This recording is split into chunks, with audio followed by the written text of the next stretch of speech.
Salut tout le monde, c'est Benoît. Aujourd'hui on se retrouve pour le troisième et dernier jour de l'E3. J'ai bien envie d'aller me faire un petit Need for Speed Most Wanted en solo sur les bornes et en multijoueur derrière les Behind Closed Doors.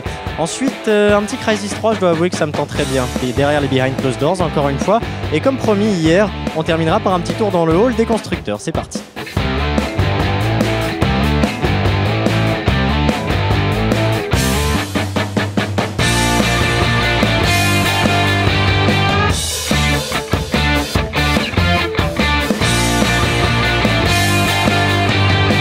On a une course d'abord et ensuite on doit échapper aux flics une fois que la course est terminée. Alors graphiquement notons que le jeu est très impressionnant, même si il faut le dire, il nous le présente avec une manette Xbox 360, mais en réalité le jeu tourne sur un PC qui vaut plus de 2000 $, j'imagine. On espère une bonne exploitation sur console à ce moment-là, mais je pense qu'on peut leur faire confiance de ce côté-là. Après, on notera que le jeu a les mêmes effets de vitesse qu'un Burnout, ce qui est très agréable, et on retrouve le même plaisir qu'on peut avoir sur les bons vieux Most Wanted qu'on adorait. Et dernièrement, je dirais que le petit souci, le petit bémol, c'est qu'on a trop souvent des cinématiques lorsqu'on rentre dans des flics, dans des adversaires, etc.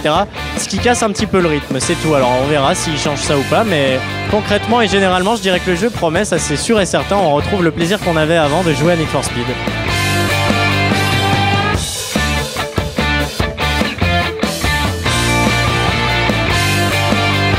Voilà, je termine juste ma course et on va aller tester le multijoueur derrière les Behind Closed Doors.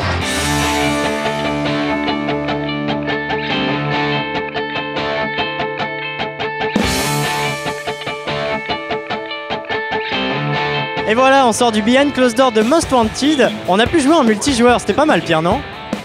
Bon, on a pu découvrir plusieurs choses comme par exemple les dégâts sur les voitures, parce que votre voiture en plus après vous allez pouvoir la réparer et changer sa couleur en passant dans des stations. Vous allez aussi pouvoir découvrir des voitures comme des Lamborghini cachées dans des petites ruelles sombres.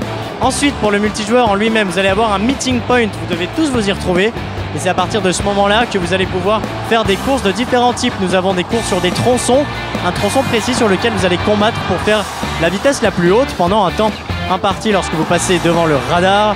Vous avez des courses plus classiques avec simplement des flics qui vous collent au cul pour aller à un point précis. Et vous avez aussi des courses par équipe, Team UK, Team USA. Vous pouvez vous rentrer dedans pour éliminer des adversaires et les premiers qui arrivent ont gagné. Faut avouer, ça promet, j'ai hâte de voir lorsque le jeu sortira. Pierre, ça te dit qu'on aille voir Crysis 3 ? Allez, on fonce au Behind Closed Doors. Graphiquement, c'est très impressionnant. En fait, c'est exactement à ce quoi on s'attend pour Crysis 3. Comme d'habitude, ça fait très mal du côté de chez Crytek.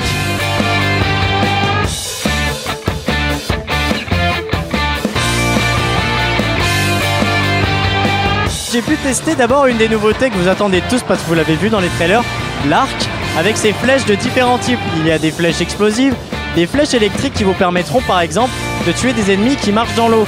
Deuxièmement, une grosse nouveauté qui n'était pas encore présente dans les premiers Crysis, vous allez pouvoir utiliser des armes aliens. J'en ai ramassé une bien grosse lourde qui faisait assez mal. Ensuite, au niveau de la tenue, il existait déjà un module d'amélioration.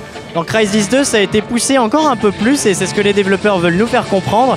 Vous allez pouvoir vous spécialiser dans votre style de jeu que vous préférez à l'aide de modules que vous allez placer dans votre tenue d'invisibilité, votre tenue de force par exemple. Ça promet et graphiquement, c'est toujours au rendez-vous. Maintenant, comme promis, je vous propose de me suivre, on va aller dans le hall des constructeurs. Dans ce hall ouest, on peut voir tourner Forza Horizon, le jeu de voiture exclusif à la Xbox 360.